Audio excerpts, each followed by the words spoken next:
దేవుని వాక్యం ధ్యానం చేద్దాం. అదే గత వారం ప్రార్థన ఎవరికి చేయాలి అనే విషయాన్ని నేర్చుకున్నాం. గత వారం ప్రార్థన ఎవరికి చేయాలి, ఎలా చేయాలి అనే పాఠాన్ని ఆలోచిస్తూ, ఎవరికి చేయాలి అంటే ప్రారంభంలో తండ్రి అయిన దేవునికి ప్రార్థన చేసేవారు. తండ్రి అయిన దేవుని నామంలో ప్రార్థన అనేది చేసేవారు. అయితే యేసుక్రీస్తు వచ్చిన తర్వాత క్రీస్తు నామంలో దేవునికి ప్రార్థన చేయాలని, క్రీస్తు పేరట ప్రార్థన ముగించాలని, దేవుణ్ణి తండ్రి అని పిలవాలనేటువంటి కొన్ని విషయాలు మనం నేర్చుకున్నాం. అయితే మరి రెండవ భాగంగా అసలు ప్రార్థన ఎలా చేయాలి, ఎలాంటి ప్రార్థన దేవుడు అంగీకరిస్తాడు, ఎలాంటి ప్రార్థన చేస్తే దేవుడు ఇష్టపడతాడు అనే విషయాలు నేర్చుకున్నాం. కాబట్టి అసలు క్రైస్తవ జీవితానికి ప్రార్థన అనేది చాలా ప్రాముఖ్యమైనటువంటి విషయం. ప్రార్థన ద్వారానే మన యొక్క భక్తి జీవితాన్ని, మన యొక్క విశ్వాస జీవితాన్ని అభివృద్ధి చేసుకోవడానికి ప్రార్థన అనేది చాలా ప్రాముఖ్యమైనది. కాబట్టి ప్రతి క్రైస్తవ విశ్వాసి కూడా ప్రార్థన చేయడం నేర్చుకుంటాడు. ప్రతి క్రైస్తవుడు కూడా ప్రార్థన చేస్తాడు. అయితే ఆ ప్రార్థన ఎలా చేయాలో, ఎందుకు ప్రార్థన చేయాలో అనే విషయాలు దేవుడు బైబిల్లో ఎప్పుడో వీటన్నిటిని కూడా రాయించేశాడు. ఎందుకంటే ఏదైనా సరే భూమి మీద ఉన్నటువంటి ప్రతి మనిషి కూడా దేవుని చిత్తాన్ని తెలుసుకొని, దేవుని యొక్క మనస్సును తెలుసుకొని, దేవుని ఇష్టాన్ని ఈ భూమి మీద నెరవేర్చి దేవుడు ఉన్నటువంటి ఆ మహాలోకానికి చేరుకోవాలన్నదే దేవుని యొక్క ముఖ్య ఉద్దేశం.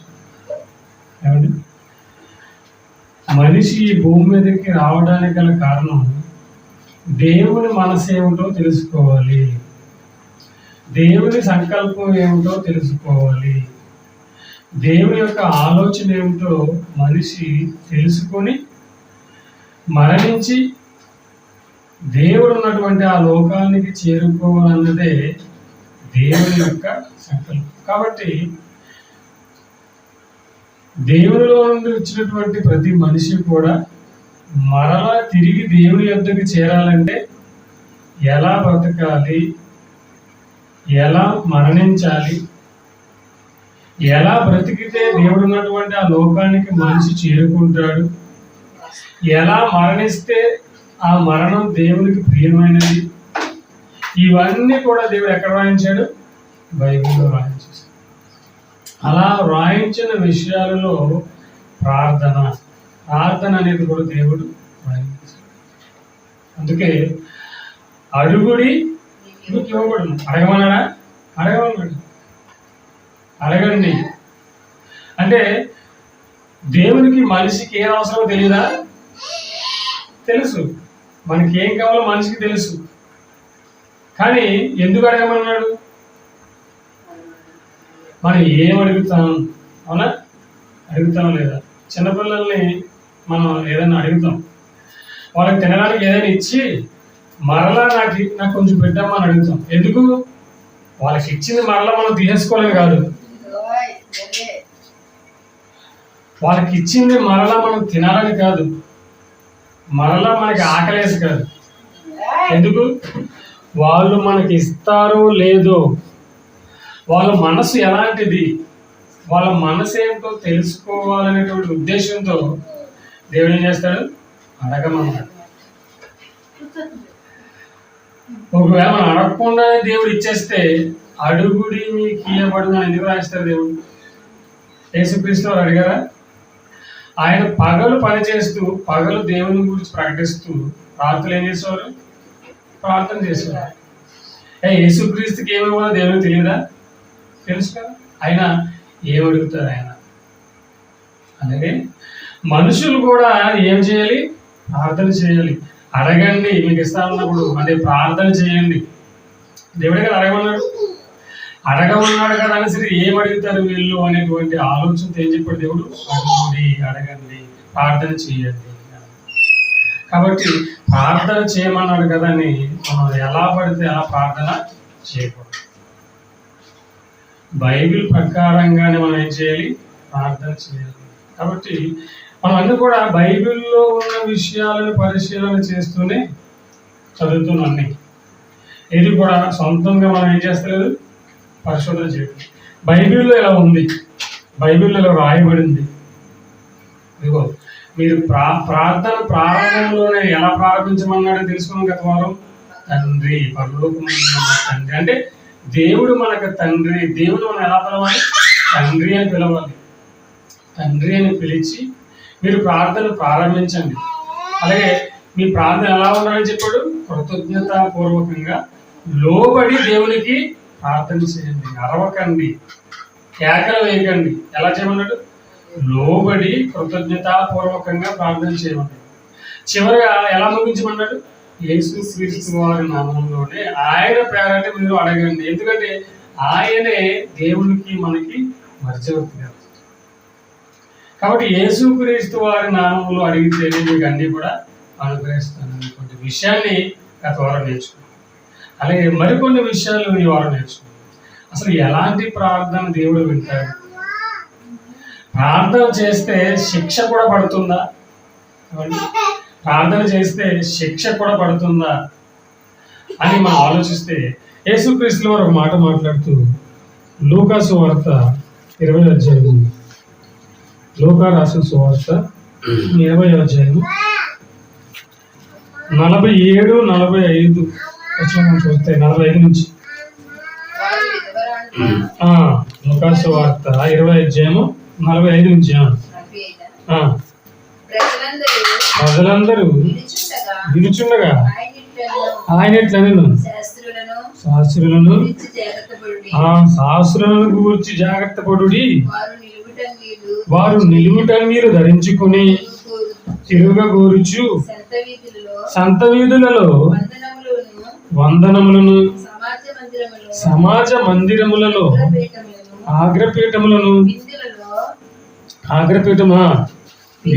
విందులలో అగ్రస్థానములను కోరుదురు. వారు విధవరాండ్లను దిగమింగుచు మాయావేషముగా దీర్ఘ ప్రార్థనలు చేయుదురు. ఏమంటే ఎలాంటి ప్రార్థన చేస్తారంటే వీళ్ళు శాస్త్రులు? దీర్ఘ ప్రార్థనలు. అంటే ఎలాంటి ప్రార్థన ఇది? దీర్ఘ ప్రార్థన అంటే దీర్ఘ ప్రార్థన అంటే ఎలాంటి ప్రార్థన? ఎక్కువసేపు అనమాట. దీర్ఘం అంటే సాగనివ్వడం. ఎక్కువసేపు అంటే చేసింది చెప్పడం, చెప్పడం, చేసింది చేయడం. అంటే పెద్దగా ప్రార్థిస్తే, ఎక్కువసేపు ప్రార్థిస్తే దేవుడు వింటాడా? ఏమంటే ఎక్కువసేపు ప్రార్థిస్తే దేవుడు వింటాడా? వినడే. అలా దీర్ఘ ప్రార్థనలు చేసేవారికి, ఎక్కువసేపు ప్రార్థన చేసేవారికి ఏమవుతుందంట? చూడండి, చివరికి వారు విశేషముగా శిక్ష పొందుదురని తన శిష్యులతో చెప్తున్నారు. ఏమవుతుందంట? వాళ్ళకి శిక్ష పడుతుంది. దీర్ఘ ప్రార్థనలు ఏమంటే ఎంతసేపు ప్రార్థన చేస్తారు మీరు? గంటసేపు ప్రార్థన చేస్తారు. 2 గంటల ప్రార్థన. ఎందుకు 2 గంటల ప్రార్థన? ఎందుకు గంట ప్రార్థన? ఏమండి, ఒక కలెక్టర్ గారికి ఒక అర్జీ పెట్టుకున్నాం అండి. ఎంతసేపు మాట్లాడుతాం కలెక్టర్ గారితో? ఒక 5 నిమిషాలు 10 నిమిషాలు అంతే. వెళ్ళాము వచ్చాము అంతవరకే, అంతేనా? అంతేగాని గంటలు కూర్చొని మాట్లాడతారు ఎవరైనా? మరి దేవునితో మాట్లాడే నువ్వు, ఒక మనిషిగా భూమి మీద ఉన్నటువంటి నీవు దేవునితో ఎలా మాట్లాడాలి? అంటే వీళ్ళు ఏం చేస్తున్నారు? వీళ్ళు దేవుని మెప్పు కంటే మనుషుల మెప్పు కోరుకుంటున్నారు. ఎవరు? శాస్త్రులు. యేసుక్రీస్తు కాలం ఉన్నటువంటి శాస్త్రులు ఏం చేస్తారంటే వీళ్ళు వీళ్ళు ఎలా ఏం చేస్తారంటే వీళ్ళు నిలువుటంగీలు ధరించుకుని సంత వీధులలో వందనములు. అంటే వందనాలు చూడండి, ఎవరైనా కొంతమంది చూసారంటే వందనాలు చెప్పకపోతే అలా ఏమొస్తుంది? వెళ్ళిపోతారు. వందనాలు చెప్పవా, నాకు పాస్టర్కి వందనాలు చెప్పవా, వందనాలు చెప్పాలి అంటే ఇతను ఏం కోరుకున్నాడు ఈయన అంటే జనాలతో వందనాలు చెప్పించుకోవడం కోరుకున్నాడు తప్ప ఒక వ్యక్తిని మార్చి దేవుని యొద్దకు చేర్చాలనే ఉద్దేశం ఆయన లేదు. అంటే ఆనాడు శాస్త్రంలో లేదు. అర్థమవుతుందండి. ఏం చేశారు వీళ్ళు? వందనాలు కోరుకొనుచు ఆగ్రపీఠములను, సమాజ మందిరములలో ఆగ్రపీఠములను, విందులలో ఆగ్రహ స్థానములు కోరుదురు. ఇప్పుడు అంతే కదా, ఇప్పుడు కూడా అంతే. చాలా మంది ఏదైనా విందు జరుగుతుందంటే అక్కడ పాస్టింగ్ అందరికి ఏం చేస్తారు? సపరేట్ గా మళ్ళీ ఏం చేస్తారు? పెడతారు. ఓకే, అది గౌరవంతో చేస్తున్నారు, అది కాదు. కానీ వీళ్ళ శాస్త్రుల యొక్క కోరిక ఏంటి? వాళ్ళ కోరికే వాళ్ళ యొక్క ప్రత్యేకత, ప్రత్యేకంగా ఉండాలి, మమ్మల్ని అందరూ ప్రత్యేకంగా ఆహ్వానించాలి, మాకు అందరూ వందనాలు చెప్పాలి, వాళ్ళ ఉద్దేశం. చూసారు? ఇంకేం చేస్తారు? వారు విధవరాండ్ల దురుచు మాయావేషముగా అంటే ఏం చేస్తున్నారు? వీళ్ళంతా మనుషులను మాయ చేస్తున్నారు. అర్థమవుతుందా? అంటే దీర్ఘ ప్రార్థనలు చేసేవారు, నేను చేస్తేనే ప్రార్థన దేవుడు వింటాడని చెప్పుకునే వాళ్ళంతా కూడా ఏం చేస్తున్నారు? మాయ చేస్తున్నారు మనుషులు.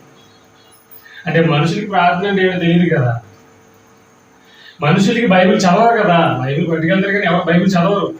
కాబట్టి మోసం పోయేవాడు ఉన్నంత వరకు ఏం చేస్తాడు? మోసం చేసేవాడు మోసం చేస్తాడు, అంతే కదా. మోసపోయేవాడు ఎలా మోసపడతారు వీళ్ళు? వీళ్ళ చేతిలో బైబిల్ ఉన్నా సరే వీళ్ళు ఏం చేస్తున్నారు?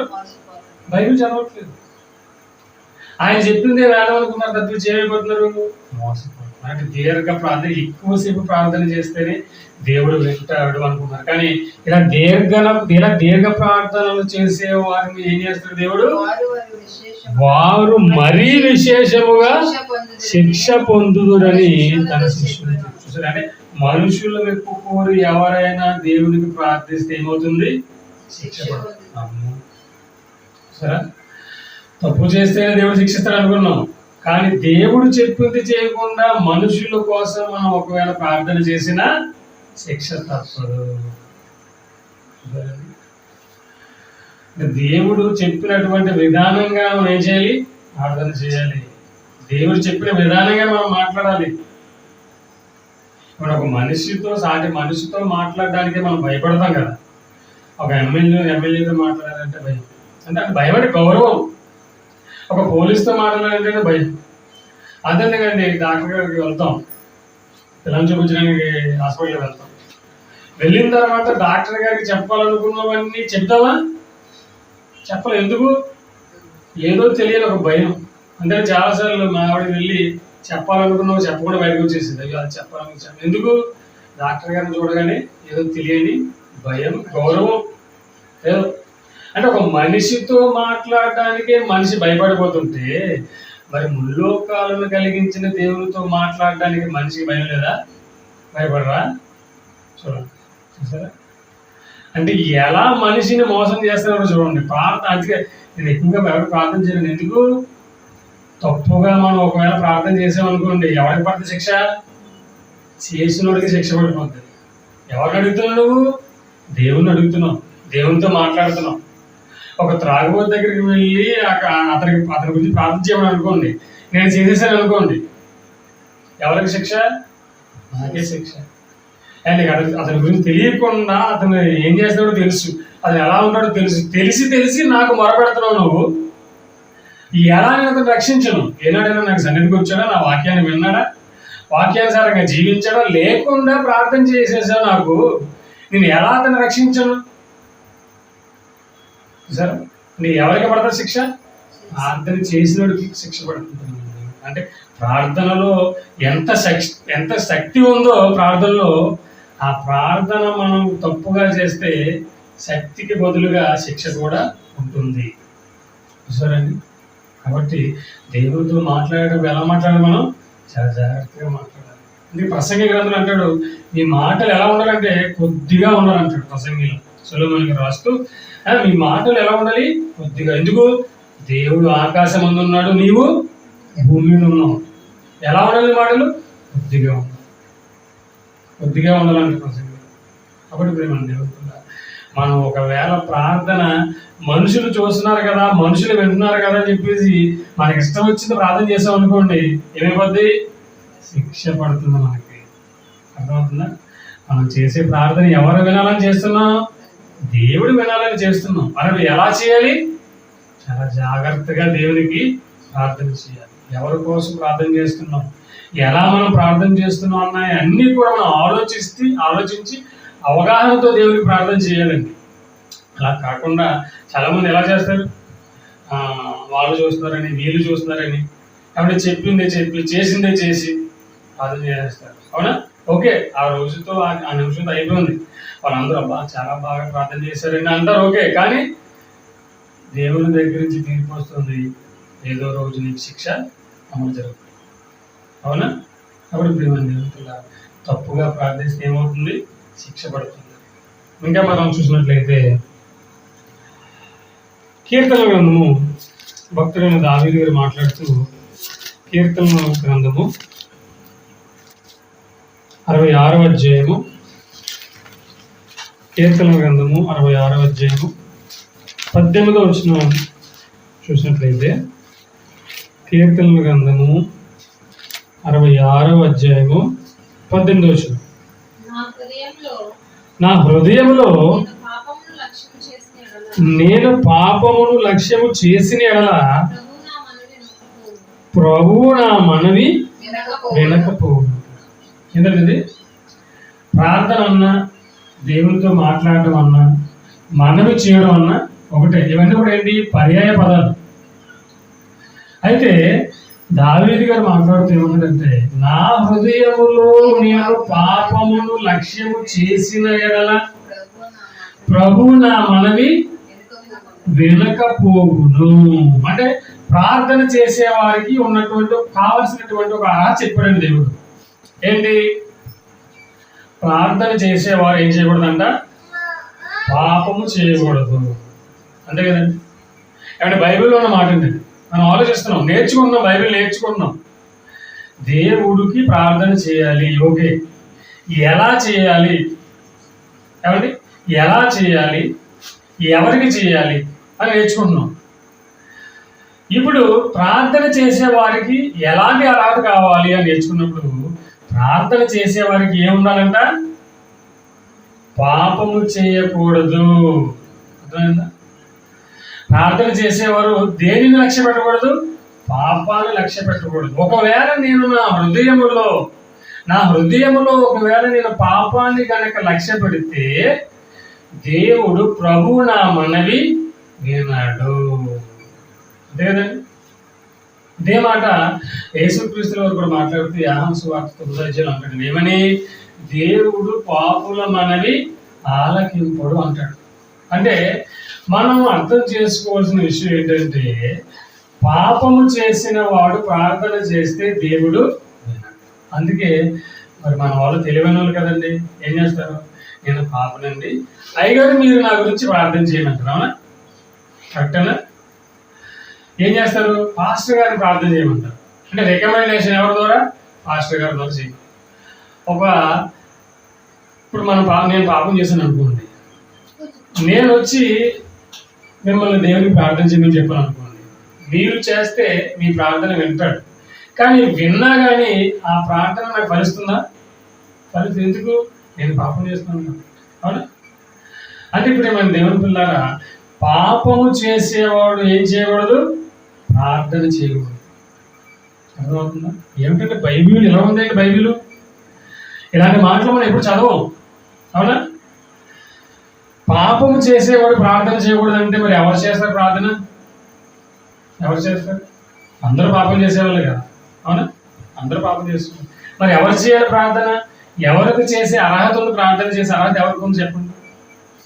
లేస్తే రాత్రి పడుకునే లోపల ఆ చూపు ద్వారానో మాట ద్వారానో ఏదో ఒక విధంగా మనం ఏం చేస్తాం? పాపం. కానీ ప్రియమైన దేవుని పిల్లారా, తన హృదయంలో పాపాన్ని లక్ష్యము చేసినాడు అంటే, మనం తెలియక చేసే పాపాలు కొన్ని ఉంటాయండి, అనుకోకుండా జరిగేవి కొన్ని ఉంటాయి, కానీ కావాలని చేసే పాపాలు కూడా ఉంటాయి. ఇలా చూడండి, చాలా మంది ప్రార్థిస్తారు, చర్చలో ఉండగానే ప్రార్థిస్తారు, కానీ చచ్చి బయటికి రాగానే మరలా ఏమైపోతారు? పాపం గురైపోతారు. అవునా? కావాలని చేస్తారు, తెలిసి చేస్తారు. తెలియక చేస్తే అది వేరు, తెలిసి చేస్తే ఏంటది? పాపం. ఇలా పాపాన్ని చేసి నువ్వు ప్రార్థన చేస్తున్నావు కదా, ఇలా పాపాన్ని చేసి నువ్వు ప్రార్థన చేస్తే నీ మనవిని ప్రభువు వినడు. అందుకే చూడు, ఎంత ప్రార్థన చేయి, ఎంత ఉపవాస ప్రార్థన చేయి, నీ ప్రార్థనకు ప్రతిఫలం అక్కడి నుంచి రాదు. ఎందుకు? ప్రార్థన చేస్తున్నావు ఓకే, కానీ నీ హృదయంలో ఏముంది? పాపం. కాబట్టి ప్రేమ దేవునిలారా, పాపం చేస్తూ ప్రార్థన చేస్తే ఆ ప్రార్థన దేవుడు వినడు. ఇప్పుడు ఒక వైఎస్ఆర్సీపీ జెండా పట్టుకుని వెళ్ళి టీడీపీ కార్యాలయానికి వెళ్ళాం అనుకోండి, మనం అడిగిన దానికి వాళ్ళు సమాధానం చెప్తారా? చెప్పరు. నువ్వు పట్టుకున్నదేమో వేరే పార్టీ జెండా, నువ్వు వెళ్ళిందేమో వేరే పార్టీ ఆఫీస్.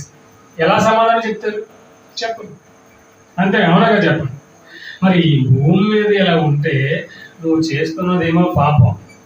కాబట్టి పాపము చేస్తూ దేవా నాకున్నటువంటి కష్టాల్లోంచి ఇరుకుల్లోంచి నన్ను కాపాడమని దేవునికి ప్రార్థన చేస్తే ఆయన మన ప్రార్థన విన్నాడు. నీ ప్రార్థన విని నీకున్నటువంటి కష్టాల నుంచి దేవుడు నిన్ను కాపాడాలి అంటే, నీ మనవి ప్రభువు వినాలంటే ముందు నువ్వు చేయవలసింది ఏంటి? పాపం చేయడం మానేయాలి. ఎవరవుతుందండి? పాపం చేయడం మానేసినప్పుడే నీ మనవి ప్రభువు చెంతకు చేరుతుంది. నీ యొక్క ప్రార్థన ప్రభువు చెంతకు చేరుతుంది. నీవు చేసిన ప్రార్థనకు ప్రభువు నీకు ప్రతిఫలాన్ని ఇస్తాడు. సరే, కాబట్టి పాపం చేసే వాళ్ళు ఏం చేయకూడదు? ప్రార్థన చేసే అర్హత లేదు. కానీ ఈ విషయం తెలుసా? తెలియదు. తెలియక ప్రార్థన చేసేస్తూ ఉంటారు. ఎందుకు చేస్తారు? ఏదో చేయమన్నారు కదా అన్నట్టుగా చేస్తారు. కానీ ప్రార్థన చేస్తున్న ప్రతి ఒక్కరు ముందుగా మానుకోవాల్సింది ఏంటి? పాపం చేయడం మానేస్తారు. పాపం అంటే ఏంటంటే, పాపం అంటే ఏంటి? పాపం అంటే ఆజ్ఞ అతిక్రమమే పాపం. అంటే దేవుని యొక్క ఆజ్ఞను మనం అతిక్రమించడమే పాపం. నిన్ను వల్ల నీ పొరుగువాడు ప్రేమించమన్నాడు, ఓకేనా? ప్రేమించమని చెప్పినా కూడా మనం విని తెలుసుకొని మన పొరుగు వారిని ఒకవేళ మనం దూషిస్తే ఏం చేసినట్లు? పాపం. ఇలా ఒకవేళ మనం పాపము చేసి దేవుడికి మొరపెడితే దేవుడు మన మాట, అంతే కదండి. చిన్నపిల్లలు మన మాట వింటే వాళ్ళకి ఏమిస్తాం? అడిగినవన్నీ ఇస్తాం. చిన్నపిల్లలే మన మాట వింటే. అదే మన మాట వినకపోతే ఏమీ కఠినమైపోతాం. అవునా? ఎందుకు? నువ్వు నా మాట వినడం లేదు కాబట్టి నీవు అడిగింది నేను ఏది ఇవ్వాలంటావు. ఎంతవరకు వాస్తవమో తండ్రి అయిన దేవుడు కూడా అదే మన పట్ల చేస్తున్నాం, తన పిల్లల పట్ల చేస్తున్నాం. ఏంటి? మీరు పాపము మాని నాకు ప్రార్థిస్తే మీరు కోరినవన్నీ మీకు అనుకరిస్తాను. అందుకే దేవుడు అంటాడు, యథార్థవంతులకు మేలు చేయక మానవుడు. ఆయన ఏమని? యథార్థవంతులకు మేలు చేయక మానవుడు. కాబట్టి మన దేవుడు పాపాన్ని మాని మనం ప్రార్థన చేయాలి. అంటే ప్రార్థన చేసేవారికి ఉండవలసిన అర్హత, ప్రార్థన చేసేవారికి ఉండవలసిన అర్హత ఏంటి? పాపం చేయకుండా ఉండాలి. పాపం చేయకుండా మన హృదయాన్ని మనం ఏం చేయాలి? మన ఆధీనంలో ఉంచుకోవాలి. మన మనస్సుని మనం ఆధీనంలో ఉంచుకుంటే మనం చేసే ప్రార్థన దేవుని వద్దకు వెళుతుంది. అలాగే మరొక సందర్భాన్ని మనం చూడగలిగితే, యోహాను రాసినటువంటి మొదటి పత్రిక, యోహాను రాసిన మొదటి పత్రిక ముగింపు చేసుకుంటామండి. యోహాను రాసిన మొదటి పత్రిక 5వ అధ్యాయము 14వ వచనం మనం చూడగలిగితే, యోహాను రాసిన మొదటి పత్రిక 5వ అధ్యాయము 14వ వచనం, ఆయనను బట్టి మనకు కలిగిన ధైర్యమేమనగా ఆయన చిత్తానుసారముగా మనము ఏది అడిగినను ఆయన మన మనవి ఆలకించును అనున్నది. ఏమన్నాడు ఇక్కడ? ఏమండి? ఈయనను బట్టి మనకు కలిగినది, ఆయనను బట్టి మనకు కలిగిన ధైర్యం ఏదంటే ఆయన చిత్తానుసారముగా మనం ఏది అడిగిన. అంటే మనం ఎలా అడిగితే ఏం అడగాలన్నాడు దేవుడు? అంటే ఆయన చెప్తారు కానీ ఇష్టం. చూసారా, ఇష్టం అంటే దేవునికి ఇష్టమైనవి అడగాలి మనం. అర్థమవుతుందా? దేవునికి ఇష్టమైనవి మనం అడిగిన ఎడల ఆయన మన మనవి ఆలకించును. ఆయన మన మనవి ఆలకించును. ఏం అడగాలి ప్రార్థనలో? ఏమి అడగాలి? దేవుని చిత్తానుసారంగా అడగాలి. అంటే దేవునికి ఇష్టమైనవి అడగాలి, మనకి ఇష్టమైనవి అడగకూడదు. మనకి ఇష్టమైన ఏం చెప్పండి భూమి మీద? మంచి ఇల్లు, మంచి ఏసీ, టీవీ, ఫ్రిడ్జ్, కారు, బండి, ఇవే కదా మనకు కావాల్సినవి ఈ భూమి మీద. మనకి ఇష్టమైనవి మంచి భోజనం, ఇవి కాదు అడగకూడదు దేవుణ్ణి. మరి ఏం అడగాలి? దేవునికి ఇష్టమైనవి అడగాలి. ఏంటి దేవునికి ఇష్టమైనవి? దేవుని జ్ఞానాన్ని అడగాలి. అవునా? ఆత్మ సంబంధమైనవి అడగాలి. తండ్రి, నేను నీ యొద్ద నుండి వచ్చాను కదా ఈ భూమి మీదకి, మరలా తిరిగి నేను నీ యొద్దకు వచ్చేది తండ్రి, నాకు సహాయం చేయాలి. అంతేనా? తండ్రి, నేను నీ వాక్యాన్ని వినే భాగ్యాన్ని నాకు అనుగ్రహించండి తండ్రి. ఏమంటే నీ వాక్యాన్ని గ్రహించే శక్తిని నాకు అనుగ్రహించండి తండ్రి. ఇవి ఇవి ఇవి దేవునికి ఇష్టమైనవి. అంతే కదండి.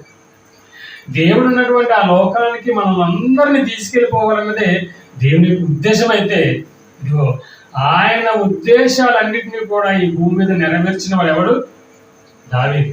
అవునా? దావీదు. అందుకే దావీదు దేవునికి ఇష్టానుసారమైనటువంటి మనుషుడు. కాబట్టి ఇప్పుడు మన దేవునికి మనం దేవుని ఏమడగాలి? దేవునికి ఇష్టమైనవి అడగాలి.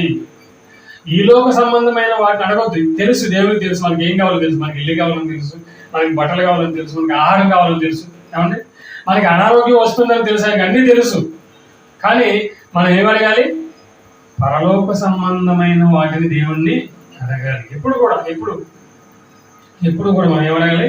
పరలోక సంబంధమైన వాటిని అడిగితే దేవుడు ఏం చేస్తాడు? మన మనవి ఆలకిస్తాడు.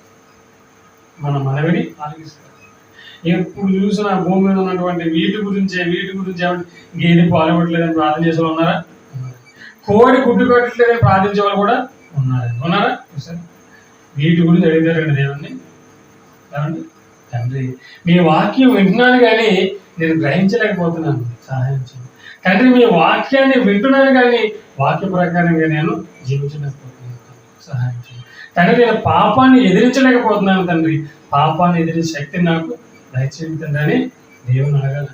అలా ఎప్పుడైతే ఆయన ఇష్టానుసారంగా మనం అడుగుతామో, ఆయన పనిని మనం చేస్తామో, అలాగే తండ్రి మీ మాటలు వింటున్నాను, నేను విన్న ఈ మాటలు నేను నలుగురికి చెప్పాలి.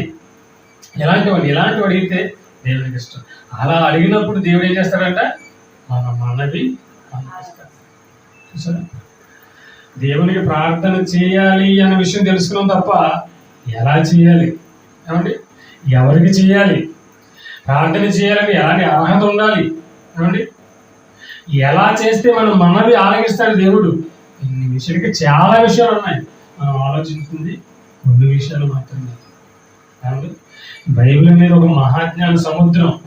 ఈ సముద్రంలో మనం ఎంత లోతుకి వెళ్ళినా దేవుని జ్ఞానం అలా వస్తూనే ఉంటుంది. అవునా? అలా వస్తుంది.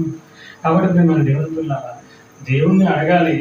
అడగని ఎలాంటివి అడగాలి? దేవునికి ఇష్టమైనవి అడగాలి తప్ప మనకి ఇష్టమైన వాటిని దేవుని మనం అడగకూడదు. చివరిగా ఒక మాట చూసుకుని పూజ చేసుకుంటాం.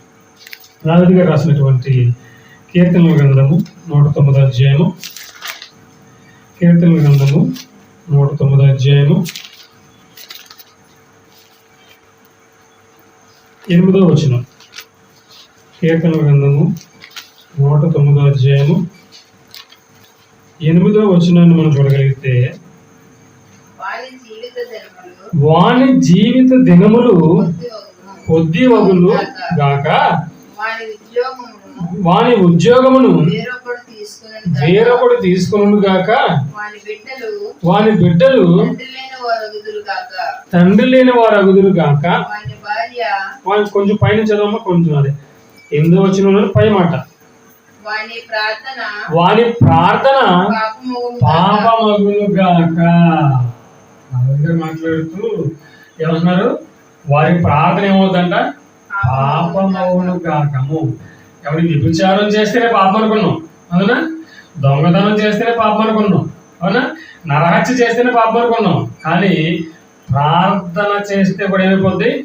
పాపం. ఎలా చేస్తే ప్రార్థన? ఇప్పుడు మనం విన్నాం కదా, ఈ విన్న లక్షణాలన్నీ ఒకవేళ మనలో లేకుండా దేవుడికి ప్రార్థన చేసాం అనుకోండి, ఏమైపోద్ది? పాపం అయిపోద్ది అనమాట. ఒక ఉద్యోగానికి మీరు అప్లై చేశారండి, అందులో కావాల్సినటువంటి ఇవన్నీ క్వాలిఫికేషన్ అన్నీ కూడా ఇస్తాడు. ఇంత చదువుకోవాలి, ఇంత ఉండాలి, ఇంత ఏజ్ ఉండాలి అని ఇస్తాడు. ఇచ్చిన తర్వాత మీరు అంత చదువుకోలేదు, మీ ఏజ్ అంత కాదు, అయినా కానీ మీరు అప్లై చేశారనుకో, ఏమైపోతుంది? మీ ఇది వచ్చేది మీకు ఉద్యోగం రాదు, రిజెక్ట్ అయిపోతుంది. అవునా? అంటే మీకు ఇంత ఏజ్ ఉండాలి, మీ చదువు ఎంత ఉండాలి, మీకు ఇంత నాలెడ్జ్ ఉండాలని చెప్పిన తర్వాత కూడా అవన్నీ పక్కన పెట్టేసి మీరు ఉద్యోగానికి అప్లై చేస్తే ఉద్యోగం వచ్చేస్తుందా? రాదు. అలాగే ప్రార్థన ఎలా చేయాలి, ఇన్ని అర్హతలు ఉండాలి, ఈ విధంగా ప్రార్థన చేయాలని తెలిసిన తర్వాత కూడా మనం ఒకవేళ పొరపాటులో ప్రార్థన చేస్తే ఏమైపోతుంది? పాపం అయిపోతుంది అంటారు. ఇప్పటి వరకు ప్రార్థన అనగానే ఎరగబడి చేసేసుకున్న వాళ్ళు ప్రార్థన. ఎప్పుడైతే ఈ మాటలు మనం విన్నామో ఏం చేయాలి? ప్రార్థన చేయాలంటే కూడా ఏమవుతుంది? భయం వేస్తుంది. అవునా? అప్పుడు నాకు తెలియకే ప్రార్థన గంటలు ఏదైతే మాట్లాడితే చేసుకున్నామండి, కానీ ఎప్పుడైతే ఈ పాఠం విన్నానో అర్థం నమ్ము. అంతే కదండి. తెలియనంతసేపు మనం ఏం చేసినది రైటే, కానీ తెలిసిన తర్వాత కూడా మనం ఏం చేయాలి? అలా మరలా చేసిన తప్పు మరలా చేయకూడదు. ఎలా చేస్తే దేవుని ఇస్తుంది అనమాట. ఎలా ఉంటే దేవుని వద్దకు మన మనవి వెళ్తుంది అనమాట. ఇలా ఉంటే దేవుడు మన మనవి ఆలకించి మన కోరికలు తీస్తారనమాట. అనే విషయాలు మనం నేర్చుకున్నప్పుడు ఆ విధంగానే ప్రార్థన చేయాలి. చూసారా? లేదంటే మన ప్రార్థన అయిపోతుంది, పాపం అయిపోతుంది. ఈ పాఠం తెలిసిన తర్వాత అండి, ఈ మాటలు నేను నేర్చుకున్న తర్వాత ఎవరైనా ప్రార్థన చేస్తుంటే నా మనసులో అనుకుంటాను అనమాట, ఇతని ప్రార్థన అతను తెలియకుండా ఏం చేస్తాడు? ఆయన పాపం. అంటే ఆయన ప్రార్థన చేసుకుంటున్నాడు అనుకున్నాడు, కానీ అతను చేస్తున్నది ఏంటి? పాపం. నువ్వు యేసుక్రీస్తు నామంలో ముగించాలి అని చెప్తే నువ్వు మరలా మధ్యలో యేసుక్రీస్తుకి ప్రార్థన చేస్తున్నావు. మరి ఆజ్ఞ ఏమైపోయింది ఇక్కడ? అతిక్రమమే కదా. ఆజ్ఞ అతిక్రమం పాపం. చూసారా? అంటే సాతాను ఏ విధంగా మనిషిని మోసం చేస్తుందో చూసారా? ఏ విధంగానైనా సరే సాతాను మనిషిని ఎక్కడ తీసుకెళ్ళిపోవాలి? పాతాళానికి తీసుకెళ్ళిపోవాలి. ఏ ఒక్కరిని దేవుడు ఉన్నటువంటి పరలోకానికి తీసుకెళ్ళకూడదు అనేటువంటి ఒక గొప్ప కంకణం కట్టుకుని ఏం తిరుగుతుంది? సాతాను తిరుగుతుంది. సరే, కాబట్టి ప్రేమ దేవుని పిల్లలు ఎలా చేయాలి? కృతజ్ఞతాపూర్వకంగా తగ్గించుకుని చేయాలి, లోబడి ప్రార్థన చేయాలి. ప్రార్థన చేసేవారికి ఎలాంటి అర్హత ఉండాలి? పాపము చేసేవారుగా ఉండకూడదు. ఓకేనా? అలాగే తర్వాత ఇంకేం చేయాలి? దేవునికి ఇష్టమైనవి ప్రార్థనలు అడగాలి. అలా అడిగినప్పుడే దేవుడు మన మనవి వింటాడు. అలా కాకుండా మనకు నచ్చినట్లుగా మనం మోకాలు వేసి ఎన్ని గంటలు ప్రార్థన చేసినా మన ప్రార్థన అయిపోద్ది, పాపం అయిపోతుంది. కాబట్టి ప్రేమ దేవుని పిల్ల అలా ప్రార్థిస్తే దేవుడు మన మనవి ఆలకిస్తాడు. అలా మనవి ఆలకించినప్పుడు దేవుడు మనకి ఏం చేస్తాడు? మేలు చేస్తాడు. సరే, వాక్యానుసారంగా మనం జీవించాలి, వాక్యానుసారంగా దేవునితో మాట్లాడాలి. అలా మీరు అందరూ ఉండాలని కోరుకుంటూ నేను ఆ మాటలు ముగిస్తున్నాను. చివరిగా చిన్న ప్రార్థన చేసుకుంటాను.